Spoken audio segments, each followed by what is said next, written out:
50%. That's how many first-time sales hires fail in their first year. If you're a founder, that stat should make you pause, not because it's scary, but because it's avoidable. Every founder hits that moment. You've done the demos, you've closed deals, you've carried this company on your back, and now you want freedom. You want your time back, but here's the truth. Hiring your first salesperson isn't freedom. Not if you do it the way most founders do. They hire fast, they hand it off too soon, and when it all falls apart, they're right back where they started. Only now they've burned time, money, and confidence. This episode is your roadmap to avoiding that trap. We're going to unpack why 50% of founders get this wrong and exactly how to be in the successful half. The half that builds a scalable, repeatable sales system that runs without chaos. Let's go. It's time for Rascal Ramp, unfiltered truth, straight talk, no fluff. The founder psychology trap. Let's start with the real reason founders struggle to exit the sales seat. It's not about skill, it's about identity. You built this company from zero.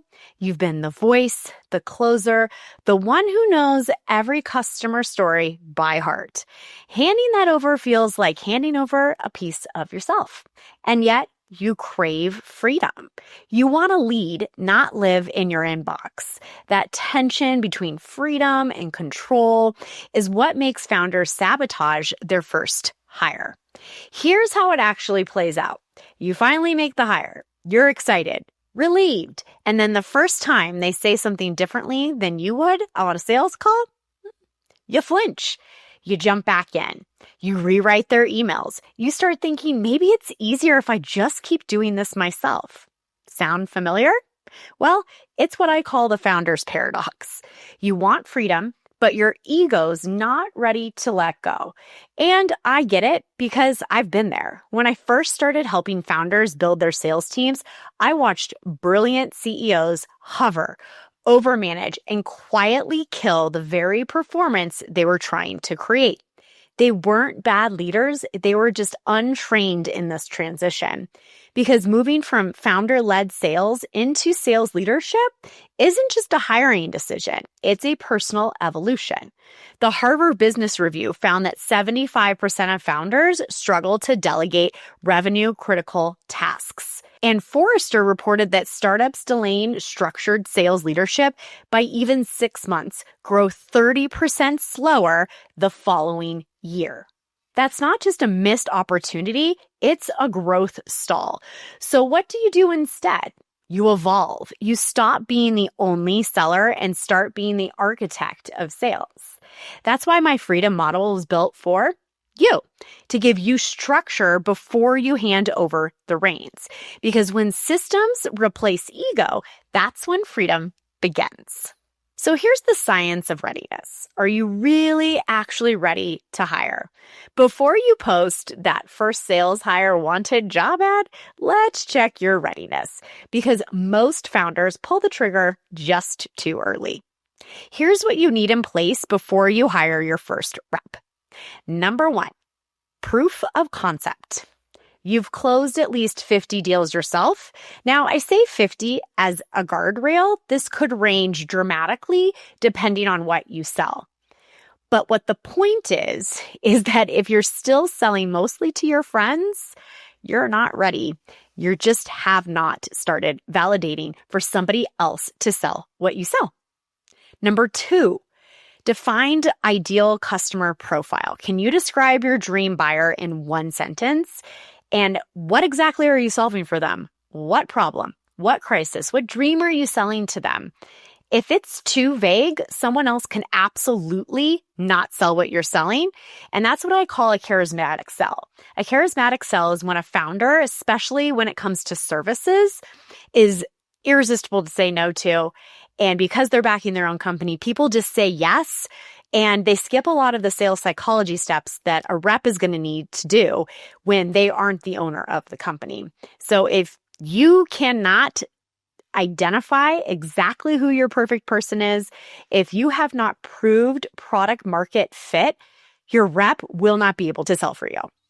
Number 3, is your pricing consistent? This is all about the repeatable offers. Is your pitch clear?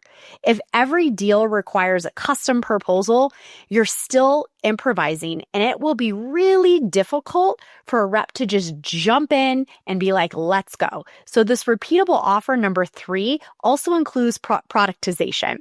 And productization is a really critical piece of the puzzle, especially in service-based businesses. It needs to be easy to sell. It needs to be easy to communicate. The more custom something is, the harder it will be to train someone to take it over for you. Number 4 is a documented process. Can you outline your sales cycle, the average win rate, the objections you face most? If not, you're still flying blind. Number 5, lead flow. You've got consistent inbound or outbound activity. Do not hire your first salesperson to find your market. That is your job. However, as an alternative, if your first hire is not someone who's going to take the call, take the meeting, and close, you may be able to consider your first sales hire being not the closer, but rather the lead generator, which I would call business development rep, that books meetings via LinkedIn, emails, calls, all of that outbound activity. But that person will be a fraction of the cost and way easier to onboard than a closer. I am specifically talking about handing off closing the deal in this episode. Number 6, tools and tracking. Do you have a CRM that's actually used and clean? Or is your pipeline hidden in your inbox and notes app? Or, like I've seen way too many times, a bunch of Post-its on your computer? If you can confidently say yes to most of these, then absolutely, congratulations, you're ready. But if you're missing a few, pause and shore up those foundations first. Because here's what happens when you don't. You hire someone great, but you hand them a mess. They spend 90% of their time trying to figure it out instead of selling. And within 6 months, they're gone. I've seen it 100 times. One founder that I worked with, let's call him Dan, hired a rep before he had recorded any calls, created a sales script, or any other sales enablement tools. This is a major mistake. I want you to imagine you find this perfect sales hire, you bring them in, and on day 1, they're like, great, how do I sell this thing? And you have absolutely no enablement tools to hand over, no scripts, no objection handling, no GTM strategy, nothing. How do you expect someone like that to be successful? Even the best sellers in the world cannot succeed in that environment. The new rep just fumbled for 60 days, pitching to anyone with a pulse, trying to figure out everything. No consistency, no traction. They thought the rep was the problem. It wasn't. The process was. When we rebuilt his offers and clarified his ICP, strategically determined what his GTM strategy truly was, the next hire ramped in 45 days and hit quota in month 2. Preparation isn't just good business, it's how you save yourself $100K and a migraine. Welcome to Why This Works and Why It Doesn't. Real strategies, real results, no sugarcoating. Real founder stories and data that just doesn't lie. Let's break this down with 3 quick case stories from my consulting world and the data behind them. Case number 1, the big corporate seller mistake. A startup hires a rock star from Salesforce. The founder's thinking he's done 10 million in enterprise deals, he'll crush this. 3 months later, crickets, because that rock star was used to inbound leads, brand credibility, and a sales engineer. At your startup, there's none of that. He was a maintainer, not a builder. Don't hire someone who's never sold without a big logo behind them. Your first rep needs to be scrappy, curious, and creative, not someone waiting for the next inbound demo. Now, I will say that there is one caveat here. If you want your closer to be successful, you have to have lead gen already mastered. They must have calls on their calendar. There must be somebody helping them with that. However, what I'm trying to say in this specific case is that you want someone who's going to work the pipeline, work those meetings, generate leads outside of that at networking events, spending time on LinkedIn, somebody who is focusing on building and not just waiting. That is what I'm trying to communicate here. This is a really, really important piece of the puzzle because I don't want my words mixed. You must have some type of lead gen system figured out if a closer is going to be your first sales hire. Now, how I mentioned is if you don't have that figured out yet, no big deal. I would actually recommend your first sales hire being a BDR. You will learn so much more about your business having a BDR than a closer if you want to figure out why people aren't closing. Because if you cannot send out a message that grabs people super quick and they want to book a call, that is a fundamental problem that will actually stall your conversions. So solve for this first. If someone has figured out lead gen and consistently booking qualified meetings, that tells me there's product market fit, the GTM strategy is working, and now it's time to press the pedal and accelerate the sales. If those things aren't happening, if you're having a really hard time booking calls and generating qualified leads, pause. You have a marketing problem, and do not try to solve that with a sales solution. Case number 2, the too soon trap. A founder who'd only closed about a dozen deals decided to hire out sales. The product was still evolving, the messaging was unclear, and the rep was expected to figure it out. That's a triple variable experiment. The person, the process, and the product are all untested. When that hire didn't perform, the founder blamed the seller. But it wasn't a hiring issue. It was a premature delegation. If you can't articulate how to close deals, well, you're not ready to hire, period. The number one thing that I will say right now to help you in this process is if you are not recording your sales calls as a founder, you are missing the mark dramatically. It is such an easy thing to do that for some reason, most founders don't do it. And I think why most founders don't do it is it's like, hey, I'm going to take the sales call. I'm so cool. I'm the founder. I don't need to record it. I don't need to go back. I want the prospect to feel like this is a real personal conversation. There's no systemization to it. I'm not recording it. And that's all fine and dandy if you never want someone to sell for you. But if you want someone to sell for you, you need to be recording every single call. Because when I walk into a business and I have 20, 30, 40, 50 calls to review to set up all the sales enablement tools and to help hire that closer and make that closer perform, oh my gosh, it is a night and day difference. It collapses time and it significantly boosts the conversion rate. So take a lesson right now. The number one thing you can do right now is record your sales calls. Case number 3, the prepared founder success story.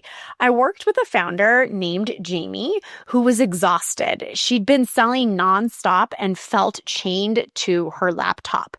She went through my freedom model, documented her process, cleaned her CRM, simplified her offer, and identified her top selling roadblocks. When she finally hired, her new rep had clarity from day one, and guess what? Closed her first deal within 27 days. Why? Because the system did the heavy lifting. The seller was set up for success. The founder had done her part. This is absolutely mission critical, and this is the way it should feel, friends. So if it's not feeling exciting, if you're not feeling prepared for it, this is not one of those things in business you just shoot from the hip. It will not work. If it does work, you're a unicorn, but we do not want to depend on a 1 in a million stat. All right, let's talk about some data that backs up my experiences as a consultant. First of all, first round review found that 50 to 70% of first sales hires, well, they fail within 12 months. HubSpot's 2024 State of Sales Report, well, startups with a defined process see 40% faster rep ramp. A SaaStar survey found that founders who co-sell for the first 90 days see a 2.3x higher first hire retention. Huge number, friends. So this is the thing. These aren't my opinions. They're proof that structure equals success, and that's why the freedom model works so well. So let's recap it. 1, fundamentals. Document your systems before you hire. 2, revamped productized offers. Simplify and clarify your value prop. 3, effective lead gen. Don't hand someone an empty pipeline. Exceptional sales leadership. That's you, founder. Stay involved early. 5, dynamic pipeline. Measure and adjust. Use the data. An organized CRM. Continuation of this. Track every single opportunity and systemize what it looks like to follow up, nurture, and close. And 7, mastery through training. Keep developing your people. That's not theory. That's freedom in action. All right, let's talk about leadership evolution a little bit here. From founder to sales leader. Once you hire, the real work truly begins. Your evolution as a leader.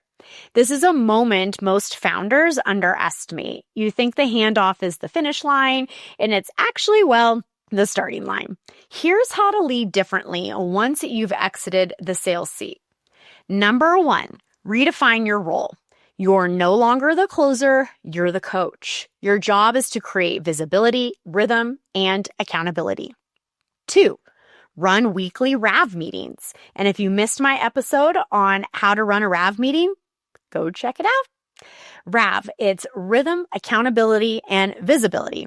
Every week, meet with your rep for 30 minutes. What's moving?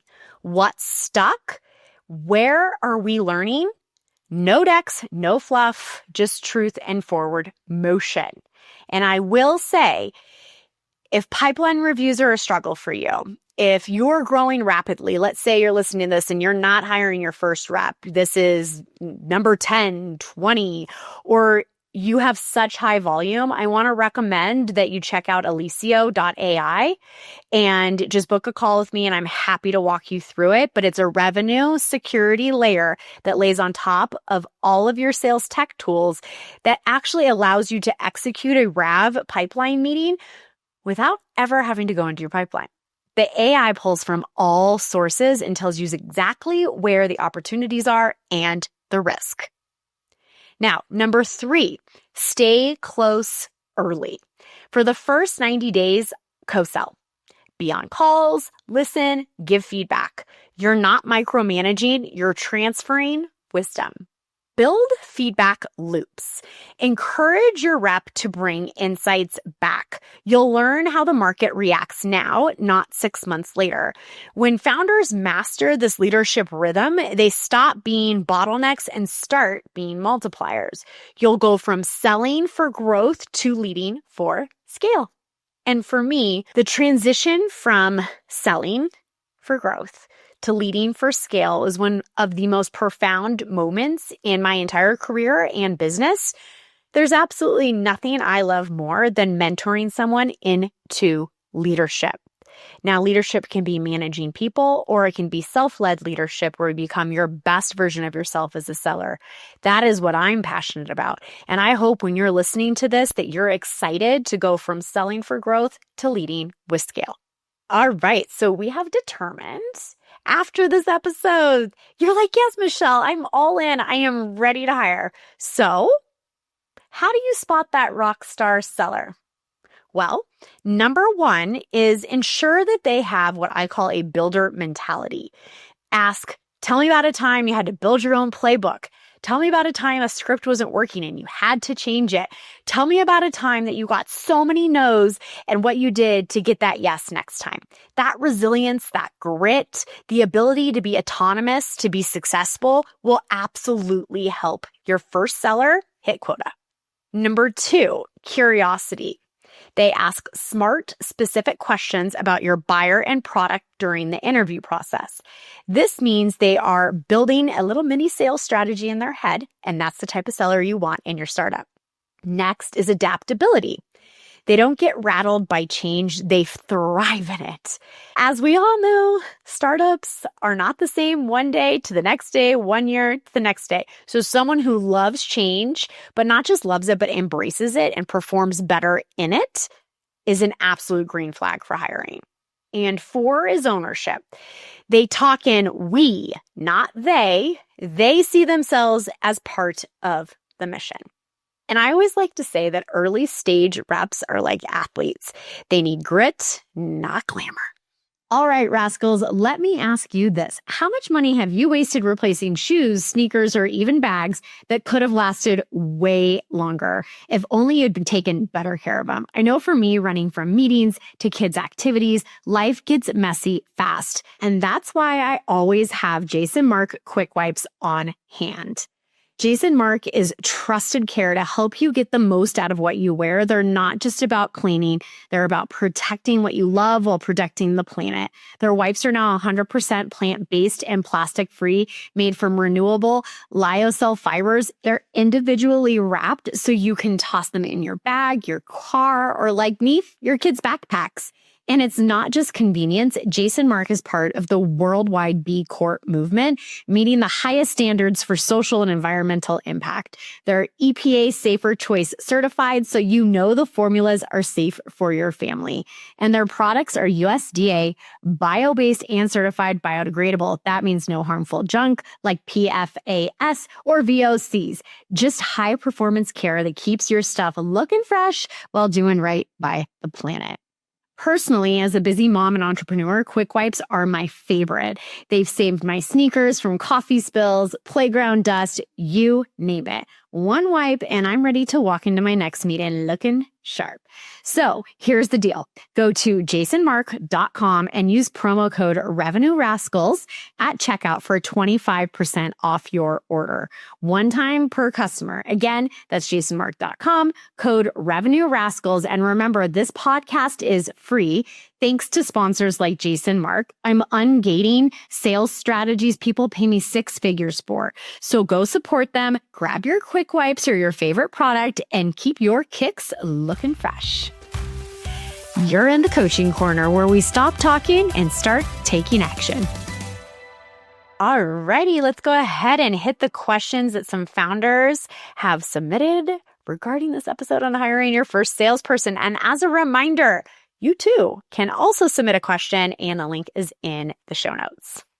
So the first one here is, how do I know if my first sales hire is succeeding or just busy? Great question. Track just 3 simple numbers: pipeline generated, demos booked, and deals closed.